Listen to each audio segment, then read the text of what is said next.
Good morning and welcome to Rising. As always, we have a wonderful show planned for you today. Jessica Burbank joins me as co-host. Jess, good to see you again.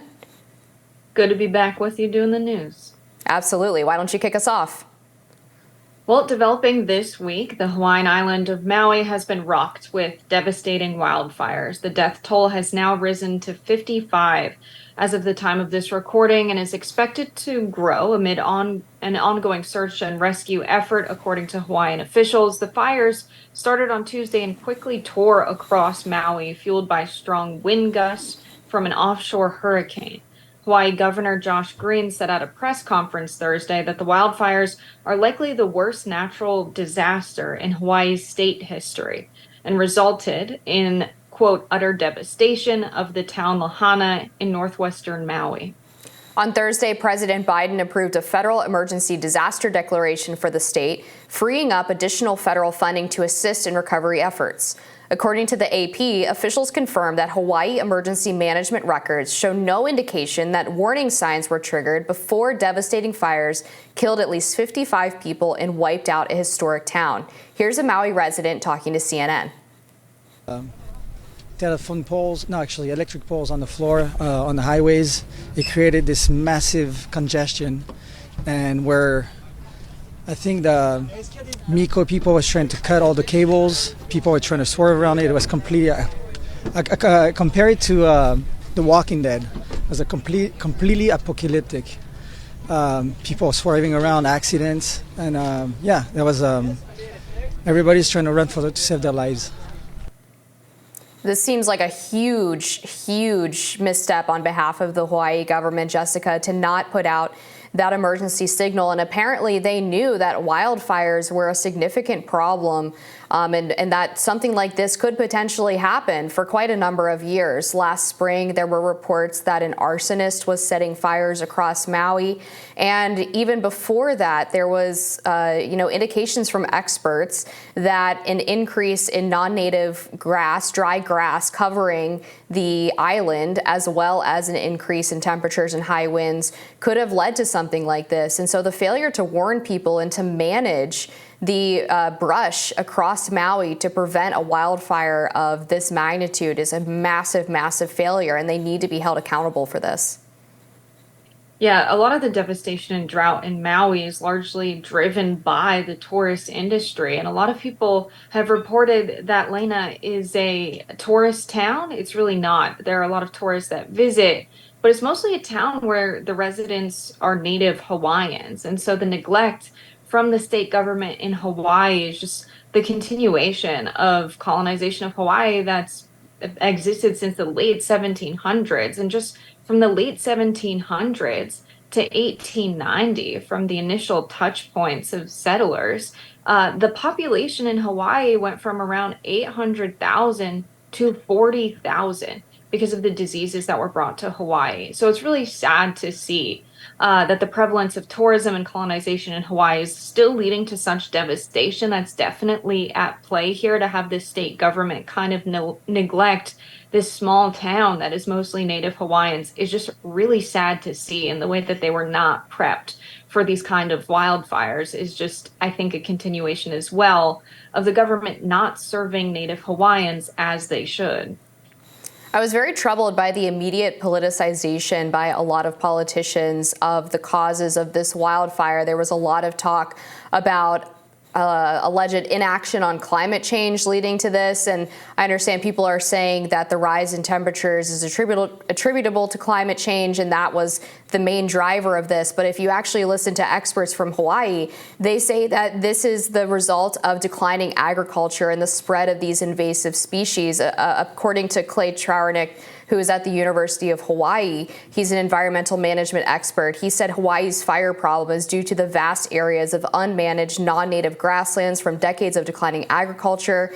These savannas now cover about 1 million acres across the main Hawaiian Islands, mostly the legacy of land clearing for plantation agriculture and ranching in the late 1800s. And this makes the landscape more sensitive to bad fire weather, hot, dry, windy conditions. Yeah, it's really sad to see a lot of the initial settlers that went to Hawaii as, Christian missionaries at first ended up seeing some economic opportunity in Hawaii. And the land that's, arable in Hawaii went from subsistence farming for the people who live there to massive sugar and fruit plantations. And so when you have such a vast change in the ecosystem of Hawaii and the majority of land on the larger islands like Maui, you have this problem of if you're growing non-native crops and you're turning vast swaths of land into these non-native crops, have sugar plantations, you're creating a lot of conditions that are not only ripe to run the land out of its natural water and experience drought, but also the ecosystem isn't going to be able to regulate itself. And when you have this really dry land and you have a spark coupled with winds blowing over the island from a hurricane able to spread that spark and grow these wildfires, the conditions have really been man-made in Hawaii for these wildfires to be as devastating as they are. But still the immediate inaction from the government, let alone, the decades and centuries of mismanagement of the land on behalf of the colonial government, but just to not even signal that there's danger coming and that resulting in the death of 55 and counting Hawaiians, that immediate mismanagement, I think, is the most shocking part of this story that we're covering today.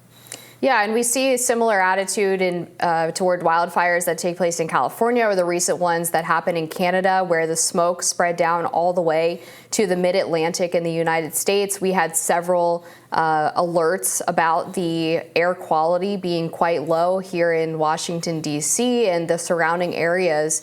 And unfortunately, it seems like a lot of current environmental managers are really reticent to do anything, from a human perspective to try to prevent these wildfires from happening.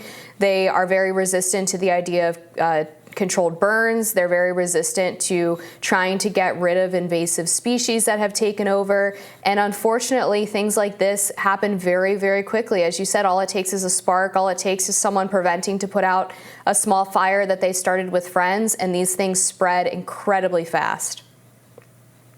Yeah, it's a more difficult situation in a place like Hawaii, where it's even more difficult when we declare a state of emergency to get supplies and necessary resources and water to a state that is so far away from the mainland, which I think begs the question for a lot of people now that are realizing how geographically far away Hawaii is from the rest of the United States.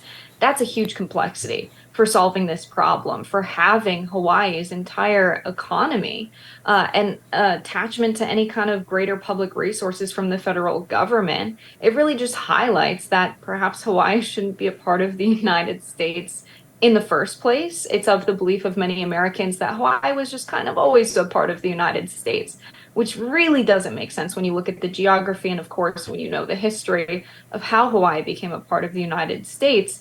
But if they were self-sustaining and self-sufficient and we didn't have the exploitation of tourism in Hawaii, they would probably be able to manage this disaster a lot better than the current government has.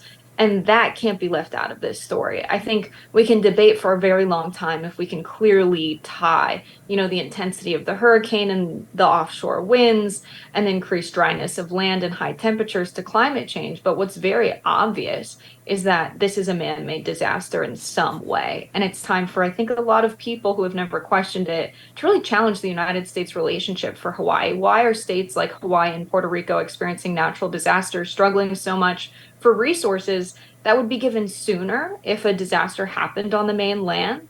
I don't want to think about Katrina, but if we are to tie this to the other natural disasters, we could look at the racial makeup of the populations affected and really see a trend in the United States of the resistance to declare an emergency and provide federal funds to address the very apparent natural disaster regardless of its cause.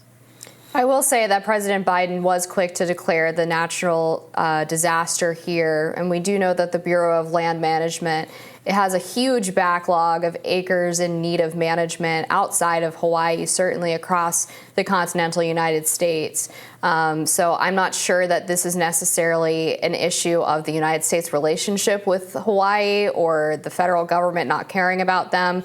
To me, this seems like more of a local problem where the government in Hawaii really failed to do the proper management of their land and also to warn residents so that they could get out in time and prevent the devastation that so many people are facing.